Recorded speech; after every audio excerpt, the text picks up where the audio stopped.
Bonjour à tous! Nous poursuivons notre cycle sur l'acquisition des images et aujourd'hui je vous propose un tuto relativement rapide sur le sujet de l'automatisation des prises de vue et également sur la gestion des câbles dans notre dispositif. C'est parti, c'est tout de suite!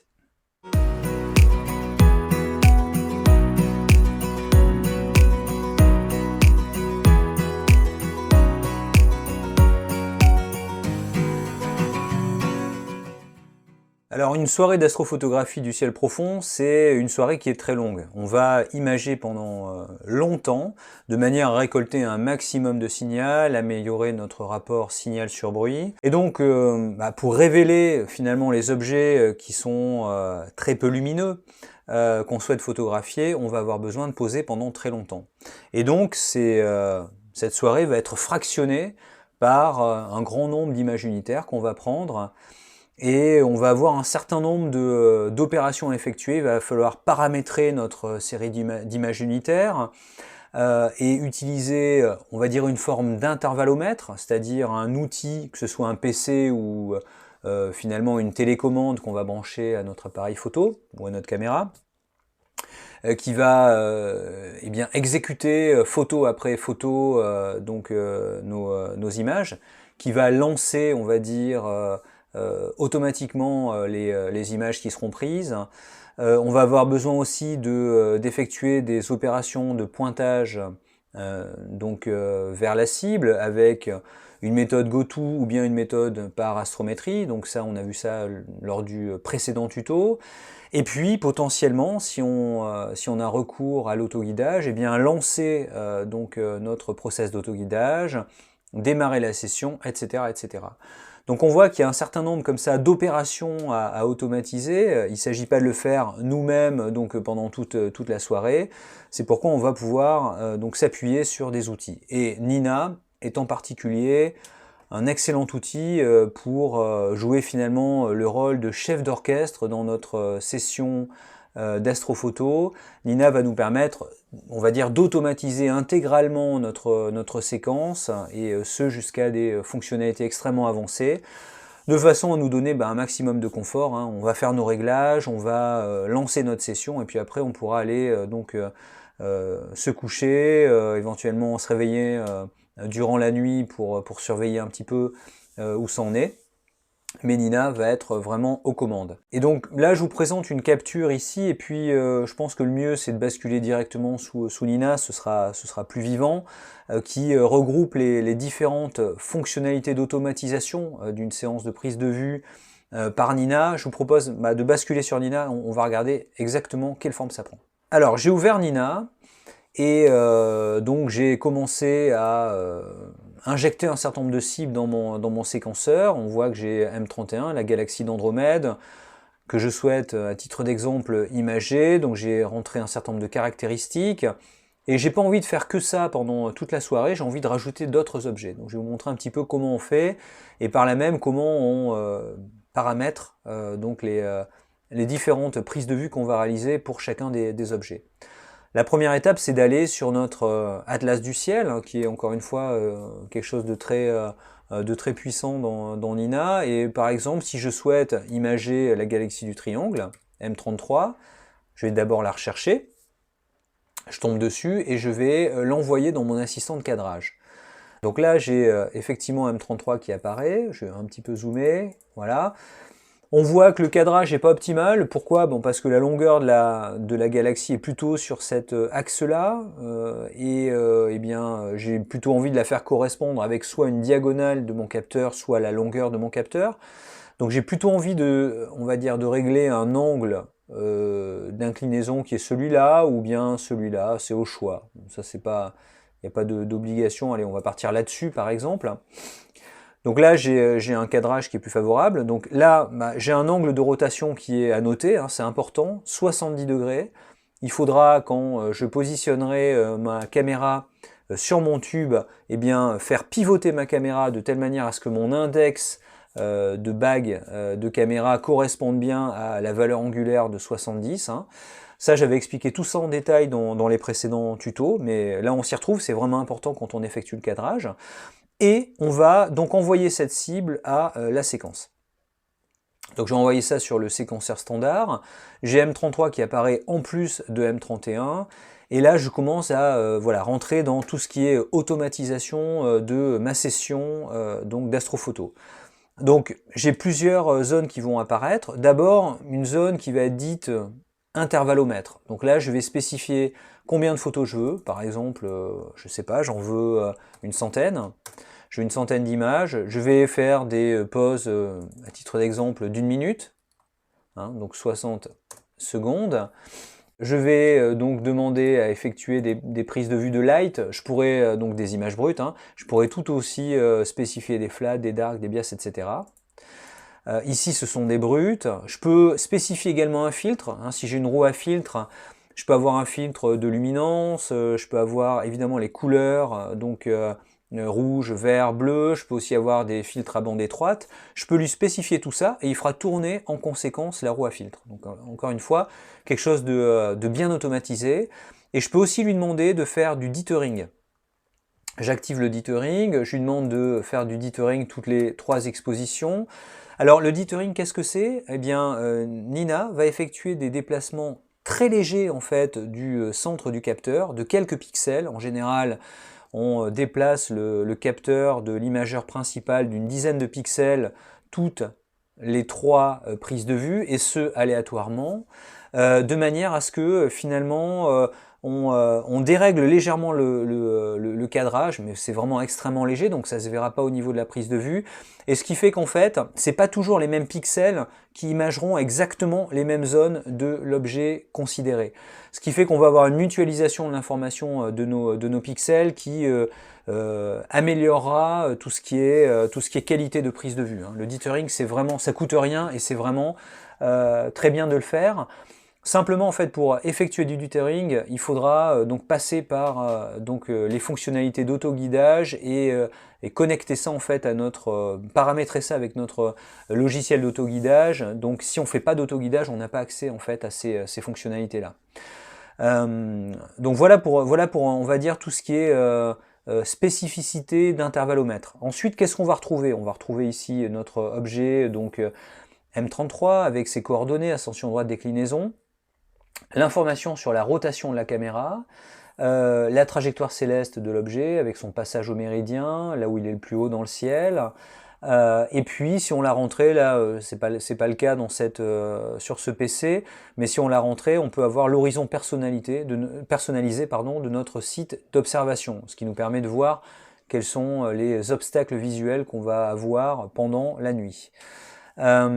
Chose qui est très importante aussi, on va pouvoir effectuer un certain nombre de traitements automatisés, par exemple lui demander de pointer la cible quand on va passer d'un objet à un autre, lui demander éventuellement de le faire en effectuant une résolution astrométrique, hein, ce qu'on a vu dans le tuto précédent, de manière à faire un pointage extrêmement précis, et également, pourquoi pas, si on le fait, lui demander de lancer automatiquement l'autoguidage. Donc ça, encore une fois, vous n'avez rien à faire, Nina se chargera de lancer toutes ces tâches à la volée. Et vous avez également d'autres fonctionnalités bien pratiques. Pour démarrer votre session, vous allez pouvoir lui demander de refroidir la caméra, si vous avez une caméra refroidie. Vous allez pouvoir lui demander aussi de déparquer votre monture. Hein. En général, on parque et on déparque la monture. Vous pouvez aussi lui demander d'effectuer un retournement au méridien. Donc ça, c'est aussi très utile. Alors c'est très en lien aussi avec ce qu'on a dit dans les précédents tutos. C'est pas neutre, c'est-à-dire qu'il y a vraiment un mouvement qui est très ample, qui va être exécuté par notre monture. Donc il faut faire attention qu'il n'y ait pas de câbles qui viennent se coincer et abîmer les différents objets, y compris en fait aussi le moteur de la monture. Mais si on a fait, on va dire, du cable management, et ça j'en parlerai dans ce tuto juste après, on peut effectivement, de manière sereine, exécuter un retournement au méridien et pas avoir à se lever la nuit pour le faire nous-mêmes manuellement. Donc ça aussi, c'est une fonctionnalité bien appréciable de Nina. Et on retrouve aussi des fonctionnalités automatisées, donc de fin de session, hein, on va réchauffer la caméra, et puis on va parquer notre monture jusqu'à la prochaine utilisation. Si on est équipé d'un focuseur automatique, on peut aussi rentrer un certain nombre comme ça de fonctionnalités, hein. On va pouvoir l'activer, on va pouvoir redemander en fait une focalisation automatique après un certain délai, ou après un nombre d'expositions réalisées, ou si la température a varié, d'une variation spécifiée, etc., etc. Aussi bien si l'HFR de nos étoiles s'est dégradé, c'est-à-dire devient trop important, on va redemander en fait une focalisation pour se ramener à un focus et un piqué plus satisfaisant. Donc voilà, donc vraiment des fonctionnalités très puissantes donc proposées par Nina. C'est pas les seuls. Là, ce que je vous ai montré, ce que je vous ai présenté, c'est le séquenceur standard. Vous pouvez aussi travailler sur le séquenceur personnalisé. Vous allez pouvoir vraiment étape par étape spécifier toutes les tâches que vous souhaitez exécuter. Mais déjà, on va dire que dans la version standard, vous avez vraiment de quoi faire et de quoi vous lancer confortablement dans l'astrophoto en automatisant vos sessions. Alors, je passe maintenant au sujet gestion des câbles. Ça, c'est un thème qu'on avait un petit peu abordé dans les précédents tutos. Et c'est un thème qui est vraiment clé. En gros, si vous souhaitez automatiser au maximum une session d'astrophoto pour ne pas avoir à vous lever toutes les 2 heures ou toutes les 3 heures, et en particulier au moment du passage au méridien, c'est une étape qui est primordiale, et puis il en va aussi de la sécurité de votre matériel, et également du coup de votre monture. Quelle est la problématique? En réalité, en fait, dans notre dispositif, et ça va très vite, on va avoir un nombre de câbles très conséquent. Pourquoi? On en a un imageur principal, il est connecté au PC, il est alimenté, donc vous avez déjà 2 câbles. Vous avez également une caméra de guidage, elle est connectée au PC, parfois elle est connectée à la monture via donc un câble ST4, si on n'a pas recours à l'ASCOM Pulse Guiding pour l'autoguidage, donc ça fait potentiellement 1 à 2 câbles. Vous avez également potentiellement une raquette SynScan qui elle-même est connectée via 2 câbles, un câble qui va être relié à la monture, chez moi c'est un RJ45 DB9, et vous avez aussi un câble qui est relié à l'ordinateur RJ45 USB pour l'activation du mode PC Direct Mode, qui permet en fait à l'ordinateur de prendre la main en fait sur les instructions qui vont être passées à la monture.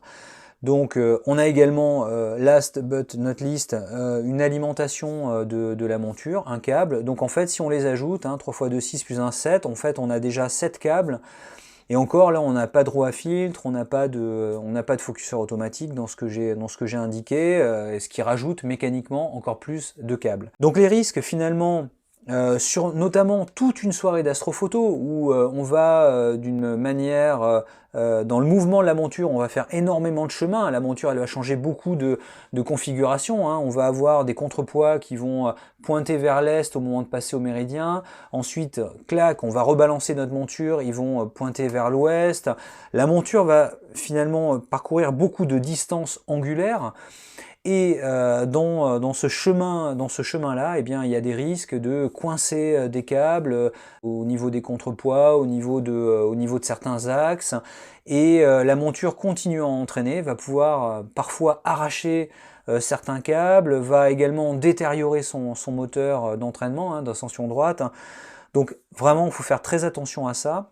Et pour éviter ce type de risque, eh bien, on va souhaiter faire ce qu'on appelle de la gestion de câbles, ou je vous le dis en anglais parce que ça peut être utile si vous cherchez des tutos, du cable management. Si on tape ce mot-clé, si on fait cable management, astrophotographie sur YouTube, on va avoir pléthore en fait de tutos qui vont être proposés, et beaucoup d'astrophotographes ont réfléchi à la manière de gérer ces câbles dans le cadre d'un dispositif. Donc c'est très important encore une fois, quand on va poser très longtemps, et ou quand on va faire un retournement au méridien. Si vous demandez à Nina d'effectuer un retournement au méridien et que vous ne vous levez pas, vous restez couché au lit, faut être vraiment confortable, faut être vraiment rassuré pour être sûr que tout se passe bien et qu'il n'y ait pas, voilà, en faisant cette opération de basculement, des câbles qui soient arrachés. Alors il existe plein d'astuces, hein. Moi j'ai fait vraiment quelque chose de très simple. Je suis pas le champion du cable management, j'ai encore beaucoup de travail à faire là-dessus, mais j'ai fait quelque chose de très simple. J'ai tout simplement positionné un hub USB au niveau de mon porte-oculaire. J'ai mis ça, et en fait j'ai déjà pas mal de mes accessoires qui vont être branchés à ce hub USB. J'ai par exemple mon appareil photo qui va être branché dessus. Ensuite, j'ai une fausse alimentation, enfin une fausse batterie qui va être branchée, elle, sur secteur. Donc ça fait un câble de plus. Mais voilà, mon appareil photo est branché sur mon hub USB. Donc ce qui veut dire que voilà, il descend sur mon porte-oculaire. Donc j'ai pas jamais beaucoup de distance entre le hub et puis mon appareil photo. Ensuite, caméra de guidage, même chose. Je viens la brancher directement sur mon hub. Et comme je fais pas en fait de ST4 et que je fais du pulse guiding via la SCOM, j'ai qu'un câble. Ensuite, ma raquette, elle est branchée aussi sur ce hub USB et puis ensuite sur le PC, mais ça, c'est cette distance-là, vu que la raquette est fixe, elle ne varie pas avec les mouvements de la monture. Ce qui fait que j'ai quand même déjà bien rationalisé la gestion de mes câbles avec cette organisation. Après, il existe plein de manières de fonctionner qui dépendent aussi très concrètement de votre setup.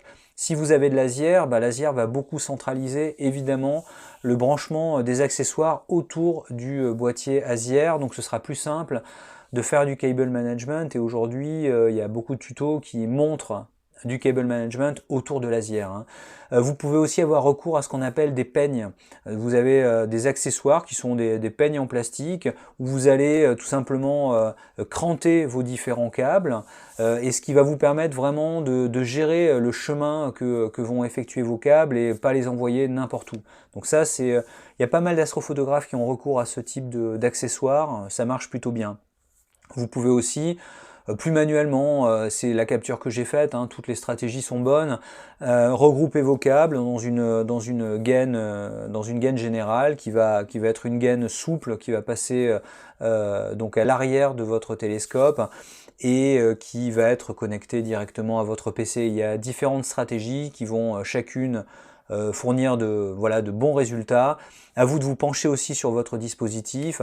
Il existe aussi des boîtiers d'alimentation de type Pegasus sur lesquels on va donc brancher nos différents accessoires, ce qui va donc leur fournir une alimentation 12 volts. Voilà, plein de possibilités, mais ce qui est sûr, c'est que c'est un chantier à jamais négliger. C'est grâce à la bonne effectuation de ce câblage que vous allez passer des nuits sereines pendant que Nina travaillera en toute sécurité et n'abîmera jamais votre matériel. Voilà, j'espère que ce tuto vous aura plu. N'hésitez pas à mettre un petit pouce bleu, à vous abonner à la chaîne. N'hésitez pas non plus à me faire part de vos commentaires, c'est toujours très intéressant. Et d'ici là, je vous souhaite un excellent ciel et vous dis à très bientôt. Salut!